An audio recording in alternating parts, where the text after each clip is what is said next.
Good morning and welcome to Mormon Times. Today we honor and pay tribute to Sister Frances B. Monson, wife of President Thomas S. Monson.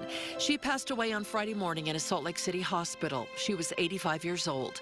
She will forever be remembered for her kind heart and her sustained support of our dear prophet.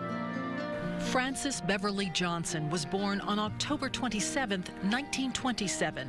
She grew up in Salt Lake City, was graduated from East High School and the University of Utah. While a student at the U, she and her friends were riding a streetcar, and she was introduced to a young man named Tom Monson. Frances Johnson married Thomas S. Monson in the Salt Lake Temple in October of 1948. She described the first time her parents met him to an audience at a BYU women's conference. She joined the wives of the then First Presidency and their daughters. She said her father showed Thomas Monson a picture of a missionary named Monson and asked, "Do you know him?"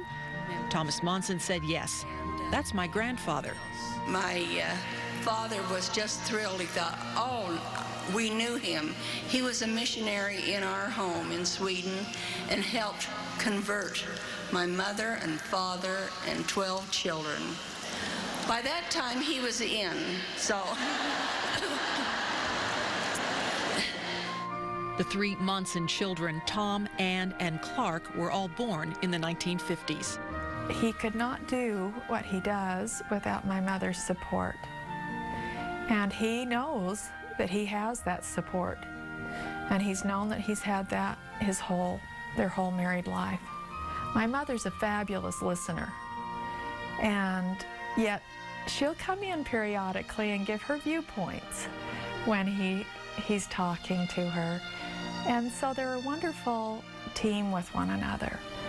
I maintain Thomas Monson wouldn't be who he is without Frances. Frances Monson had to share her husband first with the neighborhood as he was called to be a bishop at age 22, then with the world as they moved to Canada where he served as mission president at age 32, and then as an apostle at age 36. He spent a great deal of time away from his family. Some of that time spent in East Germany, where the church built a temple in Freiburg in 1985. Sister Monson told a BYU audience that not long afterwards, she and President Monson traveled to Germany to visit the Latter-day Saints. It was the most spiritual and fantastic meeting I've ever attended, to see families reunited again after 40 years of being separated. President and Sister Monson cared for and visited the sick and elderly of all faiths for decades. In 1998, the Sisters of Charity honored President and Sister Monson, who were at St. Joseph Villa often. Sister Monson admired the adult daycare, assisted living, and long-term care facilities. And I think people should really appreciate what they do. That is something that is absolutely necessary to have facilities like that, and they do a good job. I don't think God is too particular about the creeds of this person or that person when it comes down to caring for the sick and comforting the lonely and giving them hope in a better life. I think the world of all with whom I've met at St. Joseph. President Monson's loving nature is most evident with his family, particularly with his devoted wife, Frances, who had a serious fall in 2001.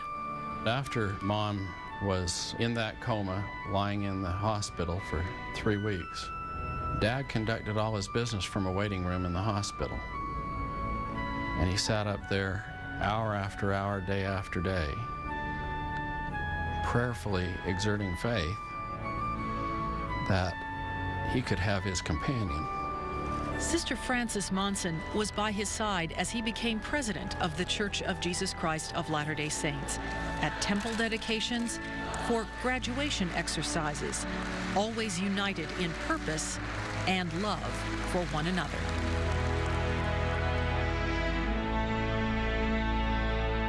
Sister Monson was a wonderful woman. Our thoughts and prayers go out to the Monson family.